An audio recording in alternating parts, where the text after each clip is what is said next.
The U.S. will take over the Gaza Strip, and we will do a job with it, too. Wait. We'll own it and be What? responsible for dismantling all of the dangerous unexploded bombs and other weapons on the site, level the site and get rid of the destroyed buildings, level it out, create an economic development that will supply unlimited numbers of jobs and housing for the people of the area. Do a real job, do something different. Just can't go back. If you go back, it's going to end up the same way it has for 100 years. Oh, okay. So, kind of unexpected, America is going to build, I guess, EPCOT in the Gaza Strip, kind of a Riviera thing. So, what the hell is that all about? Well, let me explain. Let me play cut 2. This is what he said before. Listen to this. How many people are you thinking about? All of them. I mean, we're talking about probably 1.7 million people, 1.7 million, maybe 1.8 million. But I think all of them. I think they'll be resettled in areas where they can live a beautiful life and not be worried about dying every day. Okay. So he's talking about all of the Palestinians in Gaza going away, going to Jordan or Egypt or anything else. What is everybody talking about today? Everybody's talking about, wait, the United States wants to make Gaza into the Riviera? We are not talking about moving 1.7 million people into other countries. Interesting, isn't it? Very. It's called the Overton Window, and Donald Trump has an amazing ability on the Overton Window. Now, here's the best thing about Donald Trump. He never bluffs. He never ever bluffs. Is this something that he thinks would be great? Yeah, I believe that he believes that he could go in, or we under his supervision, and we could bulldoze everything and make it into a nice resort. Does he believe that's a great thing for the people in the Middle East? Yeah. Does he believe we could do it? Yeah. Does he want to do it? I don't know. Maybe. If he's allowed to do it, yeah, he'd do it. Is that his first priority? No. So what he's doing is saying, you know what we're going to do? We're going to build the greatest city of all time. It's going to, people will be laying by the pools.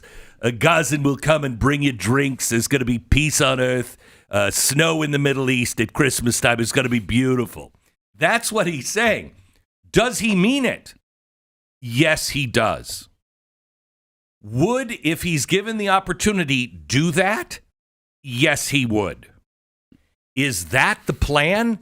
I don't think so, for a couple of reasons. First of all, did you notice what Bibi Netanyahu said right after? Bibi Netanyahu said, the press was like, would you, I mean, are you, Israel would be cool with that? Okay, that's Israeli land. That's what they've always been saying. That's Israeli land. Should the United States own part of Israel? Absolutely not. Absolutely not. From my perspective as an American, no. Should you, if you were an Israeli, would you be for that? No, that's Israel's land. So what did Bibi Netanyahu said? None of that. He said, well, I think it's a really good proposal that people are talking about, really smart people, and I think we should discuss it. Wait.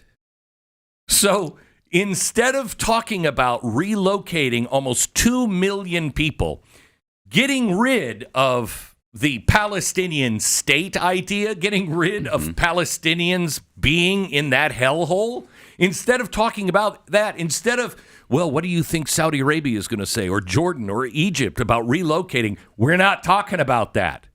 He's moved the Overton window. The guy is a genius because he means it. Now, here's something else I came away with watching that, watching the press conference yesterday. The guy sees things completely differently. He's not a president like you're used to a president. And everybody's going to have to get used to that. He wasn't prepared to be president last time. He didn't know how the machine worked. I mean, the bad part of the machine. He didn't know what he was up against. He learned in the first 4 years, and in the next 4 years, Oh, he went to school. He wrote everything down. He planned all of this out. He surrounded himself with the people that could execute it. And he is just checking off a list one by one. And it's overwhelming the system. What are they doing? Let me ask you this. With the USAID, come on, seriously. On Monday, you hear USAID, something that nobody knows about. USAID has been shut down. Is the average person standing in front of USAID with Chuck Schumer with signs they made at home that says you can't shut USAID down? No. Nobody at the grassroots level is doing that. No one. So all of these protests are all hyped. I'll bet you that some of the money from USAID is helping plan some of these things, at least the money that was coming to them. So they have no place to go because he's exposing everything. I tell you, I wouldn't be surprised if, and I don't have any information on this, but I wouldn't be surprised if Kash Patel releases the Epstein Black Book day one. He walks in and goes, oh, by the way, boom, here are all the names. And I'll tell you why I think this. Because look at what Bill Gates is doing right now. Bill Gates is all over going, that was a stupid thing. I was with Jeffrey Epstein, and that was really stupid. But he was kind of blackmailing me because I had an affair. Did you hear that lately? Mm-hmm. So wait a minute. Before, there was nothing wrong. And it went that way for a long time. But as soon as Donald Trump comes in, all of a sudden you're like, yeah, that was a mistake. I was with him, but he was kind of blackmailing. Bull crap, Bill Gates. You are crapping your pants because you are all over that black book. And you know it's coming out.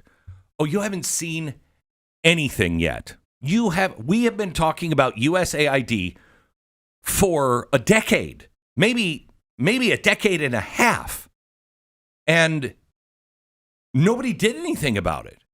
It's right there in front of you. All you have to do is follow the money. This is the first time anyone's following the money. And this is going to happen on all fronts. The Democrats and anybody, I don't care which side you're on, if you were dirty, you're done. You're done. Did you hear about the offer made to now every member of the CIA?